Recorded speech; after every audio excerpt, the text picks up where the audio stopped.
नमस्कार मंडळी, Sam's kitchen मध्ये तुमचं सगळ्यांचं खूप खूप स्वागत आहे। तुम्हाला सगळ्यांना नवीन वर्षाच्या खूप खूप शुभेच्छा। Happy new year to all my subscribers and viewers. मागच्या वर्षी आपण वेगवेगळ्या पद्धतीच्या व्हरायटीच्या रेसिपीज केलेल्या आहेत। तो प्रवास तुमच्या बरोबर असाच चालू राहील। तर नवीन वर्षाची आपली मस्तपैकी ना सुरुवात अशी खमंग चविष्ट खुसखुशीत होणार आहे। तर आजची आपली रेसिपी आहे मटारची पुरी। अगदी साध्या सोप्या पद्धतीने आहे, नॉनस्टॉप आहे, झटपट होणारी आहे। तुम्ही पण नक्की करून बघा आणि मला कमेंट मध्ये सांगा। आपल्या चॅनलला सबस्क्राइब करा, लाईक करा, शेअर करा आणि कमेंट करा। आणि अशाच वेगळ्या पद्धतीच्या नवीन एक्साइटिंग व्हिडिओसाठी बेल आयकॉन नक्की प्रेस करा नवीन व्हिडिओच्या नोटिफिकेशनसाठी। थँक्यू।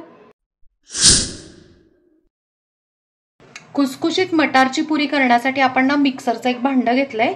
त्यात ना आता 1.5 वाटी आपण मस्तपैकी फ्रेश मटार टाकून घेऊया। त्यात आता स्वच्छ धुवून घेतलेली 1 मूठ कोथिंबीर,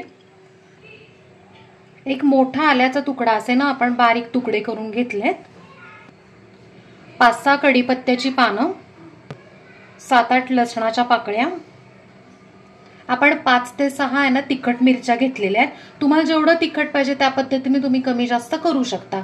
आता मिरची आपण ना हे तुकडे करून टाकूया। आता थोडंसं आपण ह्याच्यात पाणी टाकून ह्याची मस्त फाईन पेस्ट करून घेऊया।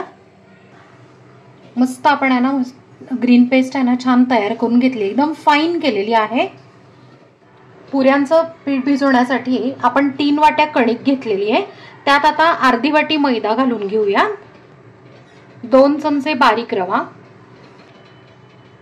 त्यात आता आपण अर्धा चमचा ओवा टाकून घेऊया, थोडासा हातावर आहे ना चोळून घेऊया, 1 चमचा चिली फ्लेक्स, हे दिसायला खूप छान दिसतं, हे ऑप्शनल आहे, नसेल तुम्हाला टाकायचं तर तुम्ही स्किप केलं तरी चालेल, अर्धा चमचा साखर, 1 चमचा तेल,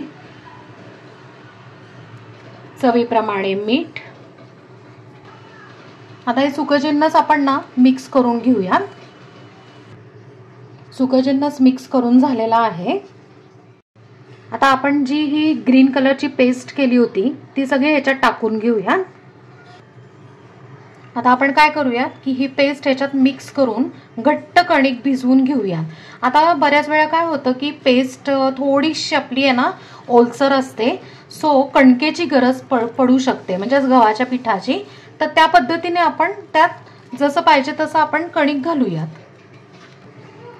जर मटारची पेस्ट घट्ट असले ना तर ना बऱ्याच वेळा काय होतं की यांना थोडीशी पाण्याची आवश्यकता लागू शकते।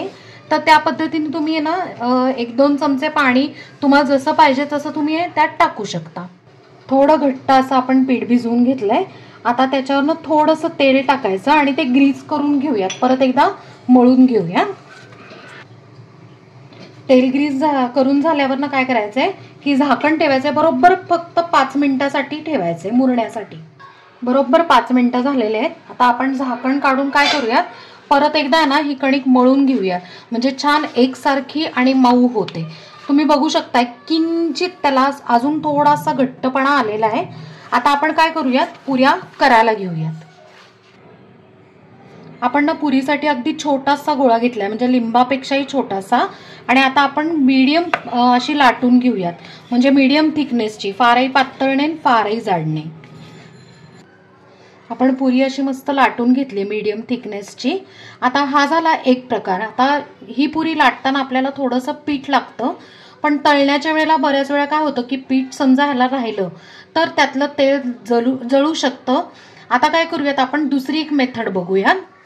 आता ना हे पापड प्रेसचं मशीन आहे, त्याच्यामध्ये ना मी एक प्लॅस्टिक टाकलेलं आहे। जेमिनीचं जे आपल्या तेलाची जी पिशवी असते ना ती टाकली तरी चालेल, किंवा दुसरी कुठली घेतली तरी चालेल, आणि आतून आहे ना थोडंसं तेल ग्रीस करायचं। हे पुरीचं जे छोटंसं आपण आहे ना गोळा आहे तो ठेवून घ्यायचा आणि प्रेस करायचा,